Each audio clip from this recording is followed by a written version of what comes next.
Do you smell it? The aroma is definitely in the air. Not only can you smell it, you can see it. And no, I'm not talking about the smell of the whoopee cushion. She definitely got her exercise hiking that leg yesterday, but I'm not talking about the boodle breeze. I'm not talking about the view of the radiant sun hosting. I'm not talking about Big Red Riding Hood Joy Behar or her television daughter, Jen Psaki. I'm not talking about the abysmal performance of the great pretender Alyssa the Farrah Griffin. I'm not even talking about the toxic mouth farts delivered by the two unknown yentas who occasionally contribute on The View. Well, KC, you must be smelling what The Rock is cooking. No, KC is smelling fear. I am seeing fear.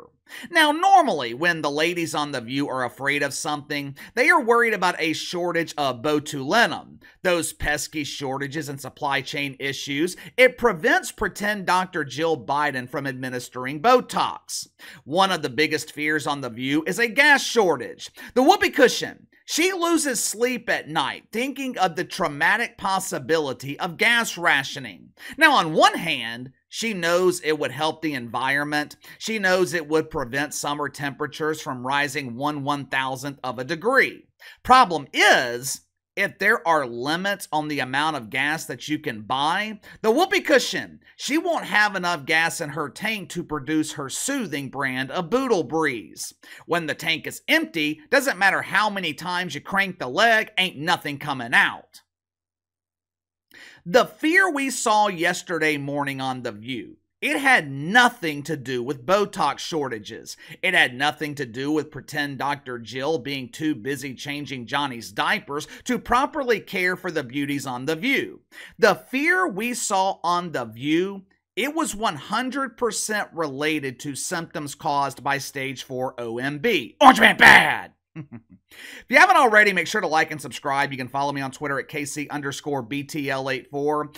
I noticed before I went to bed last night that the channel had eclipsed 100,000 subscribers.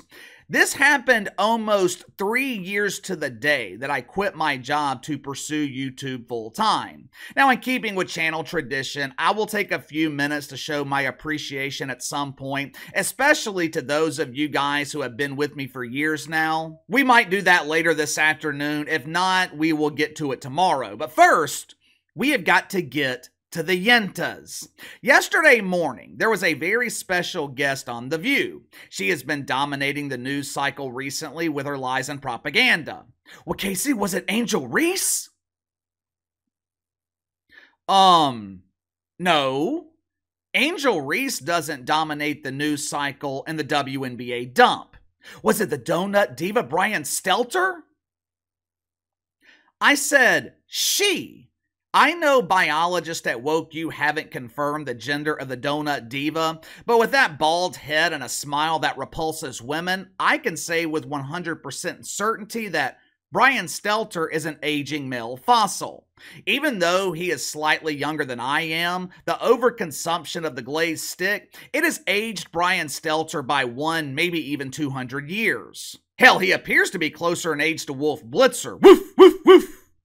The special guest yesterday morning on The View was Rachel Maddow. You know, for some reason, Rachel Maddow has been visiting the popular woke hangouts recently. After years of hiding, embarrassed by the fact that she was busted in the illusion of Russian collusion, Rachel Maddow has finally crawled out of the bunker and she is back to visiting the usual woke hotspots. Last week, she visited the minimum wage woke welfare collectors at CNN. She worked multiple days last week at MSNBC instead of the hour each week that she usually works. Maybe executives at MSNBC finally realized that they are paying Rachel Maddow millions of dollars a year to work about 40 hours a year. And yesterday, she visited one of the most high-profile woke clubs, Club Yenta, known in the woke underground as Club Flatulence. Initially, I thought Ralph had a book to promote, but Her most recent piece of propaganda, it was published last October. Didn't take me very long to realize the real reason Rachel Maddow became a guest yenta. Didn't take me long to realize what she was actually promoting. Rachel Maddow appeared on The View to spread the message of fear. As you guys know, Rachel Maddow made the ludicrous accusation last week that if Donald Trump is reelected, he is going to build new housing projects. According to Ralph, the projects, they are not being built for lower income families. They're not going to have your typical project names like Holly Grove or Magnolia Projects. These housing projects, they're not even going to have houses. They're going to have tents. And according to Rachel Maddow, they're going to be called camps. You won't have to qualify to live in these camps. Rachel Maddow claims that the tenants, they will be hand-selected by the Trumper, and they will all have one thing in common. They will be deacons at Woke United Methodist working in the mainstream media. Now, obviously, this narrative is complete bullshit. Rachel Maddow created this false narrative to further the other false narrative that Donald Trump is the modern-day Adolf. But there was just one problem, one tiny problem. You see, Rachel Maddow, she created this narrative thinking that people actually cared about the mainstream media. She thought her creation would spark outrage. She thought there would be backlash. She thought people would actually be afraid that their beloved propagandist would be confined to Camp Orange. Unfortunately for Rachel Maddow, she failed to understand that most people can't stand the mainstream media. So what does she do?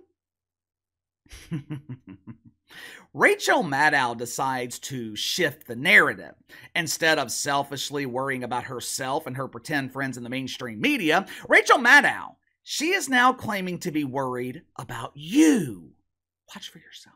You thought that you, as an outspoken critic, could be a target yourself. Some people think that sounds overdramatic, but I'm right there with you. I think that he is so vindictive that he will go after, however he has to, through the IRS maybe, or even, through sponsors to get us off the air maybe, or you. Yeah. How seriously should we be taking that? So I was asked, am I worried about me? And my answer was, I'm worried about all of us. I'm no more worried about me than I am worried about everybody in the country. I think it's bad to have somebody saying, give me as much power as you can in this country so I can use it to go after other Americans, so I can use it to go after these subhuman internal enemies and I'll destroy them. Like, that's just not a good system for anybody.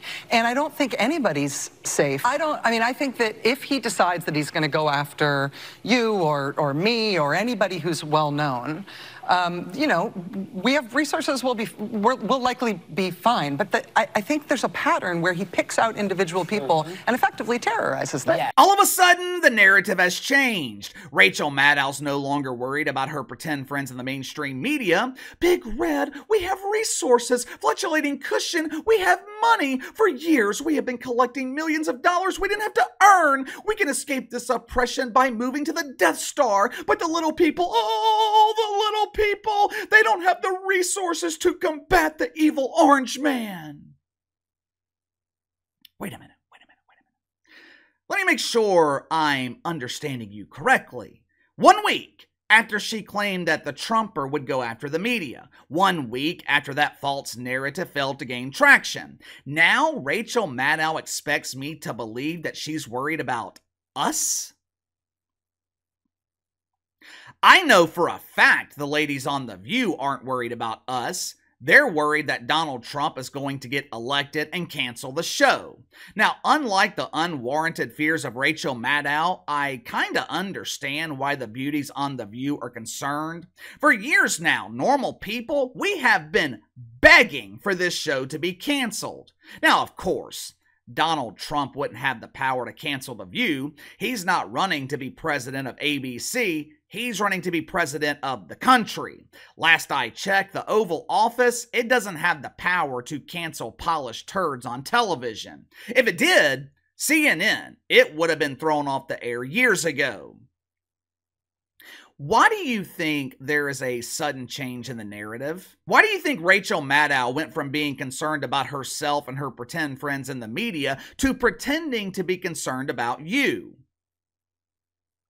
The answer is simple. It's the same answer I have been giving you guys the last few weeks. The mainstream media, they are trying to scare us into voting for John Biden. This week, their latest strategy has been claiming that all those videos you see of John Biden stumbling, all those videos you see of John Biden being escorted off stage by Barry the Obama, according to Press Secretary Corinne St. Peter, or whatever the hell her name is, all those videos are fake. Yeah, all those videos, 3.5 years worth of evidence. All those videos were created to manipulate us. You can't trust Fox News. You can't trust Newsmax. You can't trust people like me. You can't even trust your own eyes. No, no, no, no, no. You must listen to the media. We know what's best for you. This is their only play. This is the only way they can get Johnny B. Biden elected. Can't run on his policies. His administration has been a huge embarrassing failure. Remember last year during the first ever huge embarrassing failure awards? How many nominees did we end up having? 5, maybe 6? For years, Bomani Jones, he was the reigning, undisputed, undefeated, defending champion of huge embarrassing failure. No one does failure like Bomani Jones, except Johnny B. Biden. John Biden won the first huge embarrassing failure awards in an absolute landslide. Matter of fact, we might have to create another category this year just to give someone else a chance to win. I challenge you to find one thing that John Biden has gotten right. And I'm not just talking about the last 3.5 years. Johnny Biden, he has been in politics for the last 5 centuries. In his centuries-long political career, I challenge you to find one thing that he has gotten right.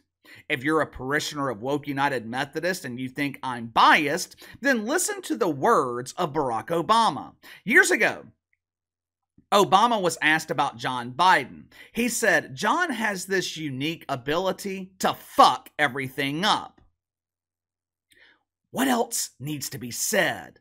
This guy is an absolute disaster. And the media knows this. Rachel Maddow knows this. The ladies on The View, they know John Biden's a failure, which is why their only option is to scare you into voting for him. Can't run on his accomplishments because there are none. But give me your thoughts. The ladies on The View are worried. They're scared. According to them, if Donald Trump gets elected, he is going to listen to the demands of the people and cancel The View. Now, obviously, Trump doesn't have the power to do this, but if he did, would anyone care? Would anyone care if The View was canceled? Also, give me your thoughts on Rachel Maddow changing the narrative. Instead of being concerned about her pretend friends in the mainstream media, Rachel Maddow, she is pretending to be concerned about you. Are you buying it? Let me know. Sound off in the comments below. Like, subscribe, share the video. Appreciate your support. Best way to contact me is by email at btlkc84@gmail.com, and I'll see you guys later.